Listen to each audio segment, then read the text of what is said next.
Hi, this is Monica, your health guide from Vizag. Today మా health checkup అయితే start చేసాం. Between the duty cutie వచ్చి తనకు pen కావాలంటూ నన్ను డిస్టర్బ్ చేస్తుంది. సో క్యూట్ కదా. అండ్ దగ్గరలో బీచ్ ఉంది. పిల్లలకు స్కూల్ హాలిడేస్ కాబట్టి చక్కగా బీచ్ లో ఎంజాయ్ చేస్తున్నారు. ఏదైనా ఆ ఏజ్ లోనే ఎంజాయ్ చేయాలి. అందుకే childhood memories are so beautiful. Poor sanitization methods ఉన్నాయి. డంపింగ్ కూడా సరిగ్గా లేదు.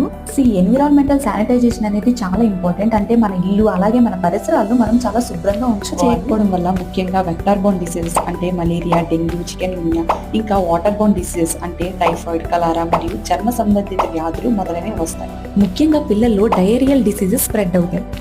సో ఈ రోజు నుంచి మనం మన ఇంటిని, పరిసరాలను శుభ్రంగా ఉంచుతాం. ఇలా చేయడం వల్ల మనం చాలా వ్యాధులను ఇందులో భాగంగా మీకు సేఫ్ వాటర్ సప్లై ఉండేలా చూసుకోండి. అలాగే proper dumping and proper cleaning and sanitary methods ని ఫాలో అవ్వండి. టాయిలెట్స్ ని నీట్ అండ్ క్లీన్ గా హైజీన్ ప్రాక్టీసెస్ అనేవి చాలా ఇంపార్టెంట్. దీని వల్ల మన ఆరోగ్యం మెరుగుపడుతుంది మరియు చాలా వ్యాధులు రాకుండా ఉంటాయి.